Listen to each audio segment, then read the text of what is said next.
Apparently, I have 26 minutes left. I fucked up last time and I didn't pay attention to the amount of time remaining. Where am I looking? Do I look here? Where's the cameras? I think they're right there.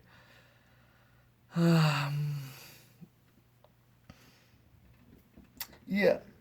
So, kind of getting to what I was talking about. The camera died. There wasn't enough space. I didn't pay enough attention because I go at a whirlwind when it comes to creating my posts and content and using my phone for DoorDash and internet and Amazon, Toronto Hydro, Tinder, blah, blah, blah. So I don't, we're on our phones so much when we try to work on them. Sometimes we just want to get them fucking out of our hands. I'm sure sometimes you guys feel that. And maybe you've even chucked it to get it out of your hands, which feels incredible. It's amazing. I wish Frisbee felt that good. I would probably play all the time. But basically, yeah, I wasn't paying attention to how much time I had left, so this is part 2 of why they're fucking you. Okay, so getting back to what I was sort of talking about with giving power over to these institutions and stuff, we kind of did so blindly. And dare I say, as cliched as it is, our parents did so blindly. The fucking brilliant boomers, the greatest generation of all time, are the ones who propped up these companies to give them even more power to fuck us, because they don't care about us. They're not buying it. Jeff Bezos isn't liking my posts. He's not resharing it, chiming in, interacting with me. And I'm not an anti-money, anti-success guy either. I don't want that to get to people to get confused here. That's not really what I'm trying to say. I'm just saying you're responsible for yourself to some degree. So you choose who you give power to by giving them your money. I go to Tim Hortons. I'm giving them money. I'm giving them power. I'm giving them buying power. Because when you have money, you have buying power.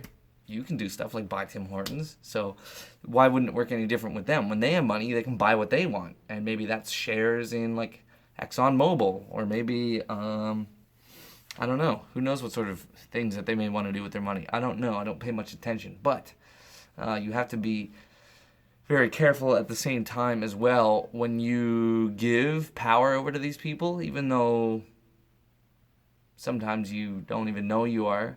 You can't get upset at them later and complain about it. When I hear people complaining about capitalism especially, it really bothers me when they're driving, gas-powered Hyundais and Toyotas, and they have 2 of them, and they're yelling at you about late-stage capitalism through a mouthful of fucking Whopper, okay, and some chicken fries or something. That's a bit of a problem for me. That is hypocrisy, and we're all guilty of it. We might even do it 4 or 5 times a day. You got to catch yourself, dial it back. Stop doing that. Be conscious with your decisions. At least in that there is some sort of karmatic trust that you are in control. You are making the decisions and you've done it. Now, if making those decisions makes you uncomfortable and you don't want to admit it and you always like to dance around it and say, well, actually, I didn't, if I had a choice, caveat, oh, just one moment. If that's how you're doing it and you're playing fucking public defense lawyer all the time with yourself, that's going to be a problem. That means you probably don't like those decisions and you're unable to say, you know what, I like beer, Coors Light, 12 packs, corporate beer, let's go. Just do that, and then it's concluded. You've brought closure and scene, okay? But if you spend your whole life being like, well, actually, if I was in the economic downfall and systems of trade and tariffs, if you operate like that, then you're going to have a whole bunch of those unfinished, inconclusive sort of experiences in your life, behaviors, choices you make. I still don't know where the hell to look. It looks like I'm looking over here, but I'm looking here. Where the fuck is the camera? I don't know. So anyways, the point is you have to be very careful of that and make sure that you're working in unison with the people that you're giving power to, which is, I'm sure that's how many kingdoms and stuff worked for a very long time. We won't band together and murder you if you kind of make sure that we, have a little bit of bread and the other guys don't come murder us. That kind of thing. That's normal, and it's okay for someone to have some power over you. That's okay. It's okay to have power over other people. If your intention is good and then theirs is for you, then again you create that symbiotic relationship. I'm gonna try to think of a good example. Okay, so I do buy pork sausages from a local little lady, nice sweet German lady, makes them in town here, and I feel like that's a situation where I feel symbiotic relationship, a union. We've created a union. Okay. Um, and what that is she knows she's providing a superior product, a better thing, a fresher thing, less additives. She knows that people want that. So she's delivering that to you. She's making her time and effort to do that. So I make my effort and do that and pay a little bit more to give to her so that we're both getting something out of it. I'm getting what I want. She's not trying to like fuck me all the time and cheat me. And if I catch her, she's like, good one, ha ha ha. Like, oops, you caught me. Like, McDonald's used to be thought of as like terrible, shitty, fucked up, unhealthy food. And then I think they got booked so many times doing sketchy stuff with food practices and restaurant practices that they ended up, I think they have like a pretty good product now, which is good. People put pressure on them. I'll always remember that from that video, Super Size Me, the one that everyone loved. When they're like, fuck, isn't McDonald's suck? And then they get a 20-piece nuggets by themselves and eat it in bed. Okay, so, yeah, that little movie, I remember the guy on there saying, oh, well, we just sell people what they want. Nobody seems to want organic yogurt and grain-fed, blah, blah, blah. So then they bring that, when people put on the pressure and put on the demand, and that is an improvement. You're offering a variety. You're offering something, you're trying to meet the needs of people. But you have to let your voices be heard. And you also have to be careful where it's not always like, good, now they do that, that's fine. I mean, you can get into a whole other conversation about the practices of those companies and what it means to be organic and what is or isn't acceptable in the world of organics and grain-fed. Like, there's still some shit going on there as well because they're trying to cut corners somewhere else. Like, people just like labels. They like the little label, organic. It's not, well, this is organic chicken. And it's like, okay, what's that mean? Explain to me what organic chicken is. Wow, grain-fed is like, have you been there? Do you know it? Do you know the practices of the people? That is what an ultimate skeptic would say. And when you don't know those answers, rather than being like, well, I have faith in like this person who said this because this person went to this school, that's when you're like, okay, that's all right. It's all right to have faith. You're fine. You're still making a conscious decision to say, this is where I'm cashing my chips, to say that, yeah, I'm gonna dump money into this stock of this person doing this for me. And that's okay as long as you know that. But you have to ultimately understand what you know and what you can control. And that stuff gets kind of tough with food, and that's unfortunate. And they've done that for a long time. Controlled our ability to eat. That's why you need to seize back a little bit of that control, learn to grow food. But that is another topic. So yeah, trying to sort of stay on point here. I think this all really started and sparked with me today. I've been trying to upload a little more content, create better content. Trying to spread it around with my different pages, my various pages and stuff like that. Pretend I'm looking directly at you, making eye contact, and that you're engaged right now. It's you and me, buddy. Okay? I hear you. That's what you're saying. I hear you, Chris. I hear you, bud. Okay? So what's happening is, I'll get a few likes and stuff on a view on a video, and I'm trying to operate within the confines of creating positive algorithms because ultimately I want to create less content and better quality. Content is fun. Content is king. Okay? Content is king, baby. But what sort of can happen is you see stuff going down. You see your numbers going down. This also happens on dating apps as well. Single kings out there. You know what I'm saying? You pop back on and you'll get a few likes of the most, one of the people you're most attracted to, like early, and you're like, whoa, sick, babes. You get a couple more, blah, blah, blah. And then you notice as days go on and stuff, you're getting less and less. You're getting less and less matches with people who are like what you consider like an ideal match, based on whatever it is that you liked about their profile, to try to match them, because what they do is they get you sort of engaged. I bet you any money I wonder if this happens on gambling websites. It shouldn't. That would probably be illegal. But you get a win, you get enticed, um, and then you want to come back. You want more, but then they start giving you less and less and less because their goal is actually not to get you dates and get you, meeting people and falling in love and starting families and creating culture and sharing ideas and growing as a civilization. Their idea is actually to get you to buy more shit. So advertising, somehow the advertisers actually have the control, and they want you on the format more and more, and they want more and more of your money. I bet you if you're somebody who responds to ads on Instagram, you probably get decent engagement from your followers and stuff as well, because they know that will keep you coming back and you actually participate in what they're advertising. Me, I'm not really that easily pursued by brands. In fact, I find brands they make me physically uncomfortable, and I'm embarrassed on behalf of Nike, McDonald's, TD Bank, stuff like this. Like when I see their ads, I feel bad for them, like a feeling of empathy, like ugh, like you think that works, and it must work, and it does. You think I would feel bad for the people who it's working on, but I don't need them around. They're in the way, actually, for the most part, I would say. Somebody who's going to respond to that. I love McDonald's. I ate it yesterday. 2 Big Macs, signature sandwiches. I don't think that had much to do with their ads as much as their delicious hamburger, and I was breaking my fast with McDonald's, which is fucking incredible.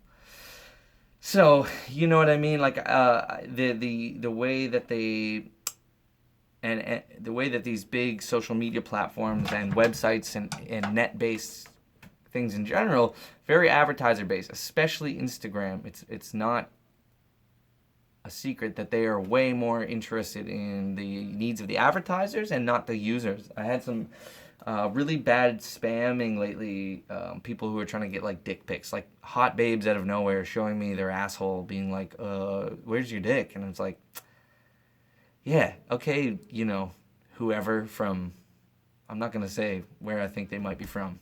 That's neither here nor there, okay?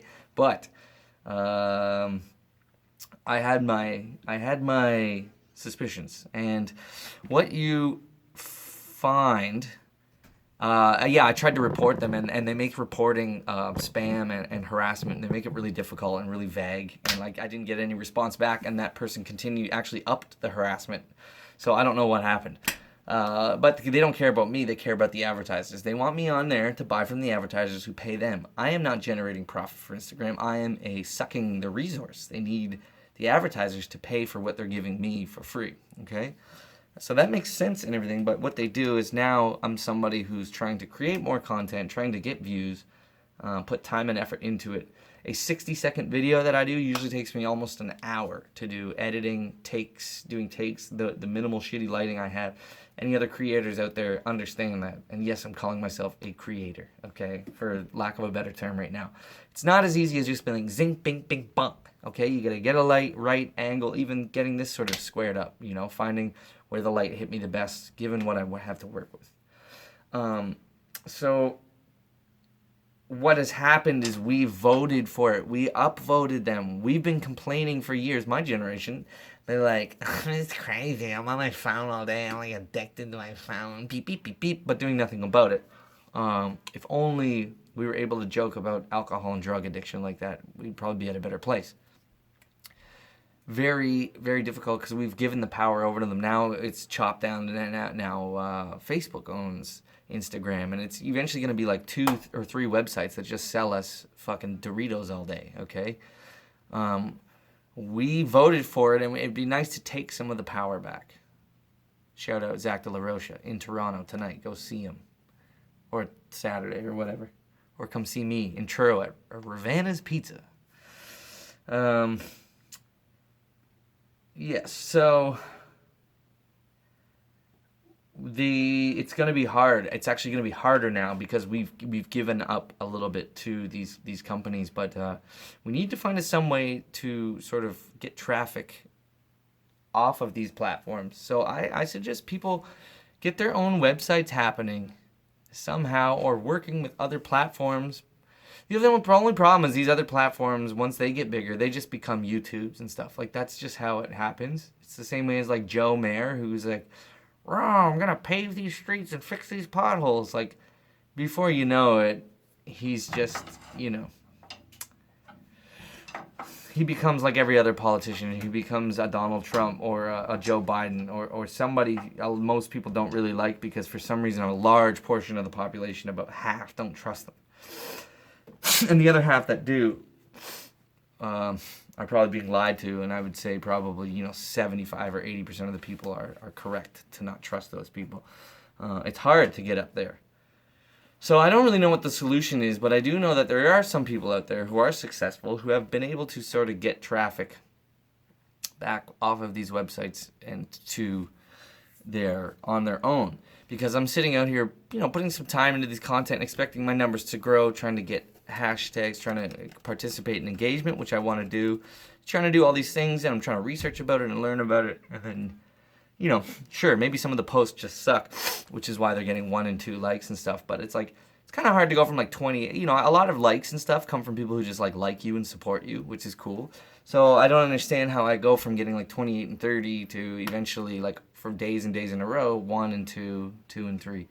How is that? It's very likely, based on what I'm learning about, I'm getting pushed further and further down. They want to give me that engagement after I don't use it for a while, and then they want to slowly chop it down and keep me coming back because, and then you get a little bit curious and you want to see why, and isn't it coming up? It's got to come up now. Maybe I got to do something better. Maybe I should put something else out. And then you put something else out and blah, blah, blah. And, I don't know how that somehow gives me incentive to want to stay on there. You figured, if anything, what they would want to do is give me more likes or push me in the algorithm to keep me coming. That's what I would think. But I don't know how their fucking weird psycho fucking sub-dom mental fucking 24/7 domination roleplay head game fucking shit goes with these companies, okay? These fucking psycho twerps. I don't really know how they operate. All I know is I just want to keep making fun, artistic, expressive, engaging, creative, fun content like I would in real life with people. That's what I'm trying to simulate, is a real life experience of hanging out with me. Friendship simulation. That's what we need. So, if you are reading or watching or seeing this, I need you to understand genuinely, you are my friend. I love you. I do care about you. And this is a way for me to